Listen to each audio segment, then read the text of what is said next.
पंकज, मेरे सवाल का जवाब अगर आप दे सकें तो क्या मुस्लिम पक्ष की तरफ से अदालत के अंदर भी यह कहा गया क्या कि 1993 से पहले भी यहां पर पूजा नहीं हुई थी, अब शुरू की गई है पूजा?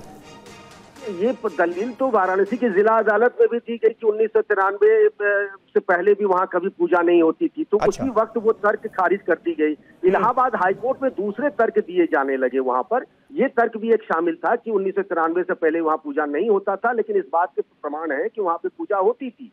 लेकिन सबसे बड़ा जो तर्क उनके विरोध में चला गया, उनके खिलाफ चला गया, ये डीएम को रिसीवर तैनात किए जाने, नियुक्त किए जाने वाला जो मामला था वो उनके पक्ष में उनके खिलाफ चला गया, क्योंकि उसी पिटीशन में दो चीजें थी, ये वाला भी मामला था और पूजा कराने का वही मामला था। जी पंकज जी, ये 6 फरवरी का दिन इसलिए भी बेहद महत्वपूर्ण माना जा रहा है क्योंकि वाराणसी की जिला अदालत पे एएसआई की सर्वे रिपोर्ट पर भी उसी दिन सुनवाई होनी है। इस बीच बड़ी खबर, हाईकोर्ट का यूपी सरकार को निर्देश भी इस बीच सामने आ गया है। कानून व्यवस्था बरकरार रहे, ये भी हाईकोर्ट ने सुनिश्चित करने को कहा है यूपी सरकार को।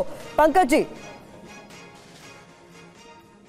इस वक्त हमारे साथ प्रीति श्रीवास्तव जुड़ गई हैं। माफ कीजिएगा प्रीति, बताइए इस खबर पर क्या कुछ और अपडेट आपके पास है? यूपी सरकार से साफ तौर पर कह दिया गया है कानून व्यवस्था बरकरार रहनी चाहिए।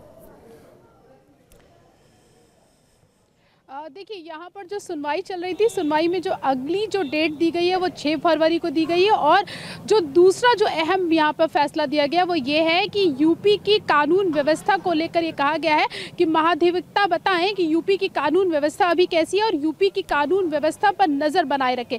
यानी कि यूपी की कानून व्यवस्था को लेकर भी हाईकोर्ट ने सख्त जो निर्देश है वो यूपी सरकार को दिए हैं और उन्होंने कहा है कि किस तरीके से यूपी की कानून व्यवस्था को सही ढंग से सुचारू रूप से चलाना है, उस पर नजर बना के रखें और उसको लेकर जो दिशा निर्देश है वो भी यहाँ पर लागू किए गए हैं कि यूपी सरकार किस तरीके से उत्तर प्रदेश की यूपी की जो कानून व्यवस्था है उसको किस तरीके से बना कर रखेगी। हालांकि आज मैं बताऊं कि जिस तरीके से यहाँ पर तहखाने को लेकर की जो मुस्लिम पक्ष ने आपत्ति जताई थी कि वहाँ पे पूजा नहीं होनी चाहिए, उसको लेकर आपत्ति जताई थी। 1993 की भी बात यहाँ पर की गई थी कि 93 से पहले यहाँ पर जो पूजा होती रही है, लेकिन मुस्लिम पक्ष ने कहा कि यहाँ पर किसी तरीके की जो पूजा है वो नहीं होती थी। हालांकि 6 फरवरी जो है वो अगली डेट दी गई है। अब अगली 6 फरवरी जो है वो इसलिए भी अहम हो जाती है कि उसी दिन ज्ञानवापी की जो सर्वे रिपोर्ट है उसकी भी सुनवाई 6 फरवरी को ही होनी है। हालांकि 2 चीज़ें जो अहम जो हाईकोर्ट में अंदर जो कही गई थी वो यही है कि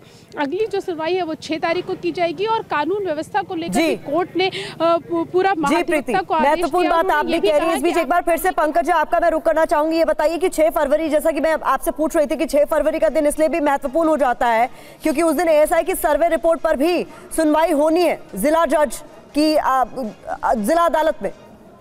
जी हाँ, बिल्कुल। वाराणसी के डिस्ट्रिक्ट कोर्ट में आपको पता होगा प्रतिमा कि किस तरीके से ज्ञानवापी की जो साइंटिफिक सर्वे किया गया उस परिसर का, उसके बाद सारे पक्ष को, दोनों पक्ष, हिंदू पक्ष, मुस्लिम पक्ष और सरकारी पक्ष को एएसआई की सर्वे रिपोर्ट की सर्टिफाइड कॉपी दे दी गई। अब उन सभी पक्षों ने उसको पढ़ लिया है, सबके पास फाइंडिंग्स है। अब आगे जो प्रे किया जा रहा है, जैसा विष्णु शंकर जैन ने दावा भी किया था कि क्योंकि अब ये सत्य प्रमाणित हो चुका है कि वो पहले मंदिर था, बाद में उसे तोड़कर मस्जिद बनाया गया, तो ये परिसर जो है प्लेसेज ऑफ वर्शिप एक्ट में नहीं आता है और ये हिंदुओं को सौंप दिया जाए, हिंदू पक्ष को सौंप दिया जाए। इस पर 6 फरवरी को वाराणसी के डिस्ट्रिक्ट कोर्ट में सुनवाई होगी। वो फैसला भी अहम होगा क्योंकि सर्वे रिपोर्ट आने के बाद पहली बार इस मामले में सुनवाई होगी।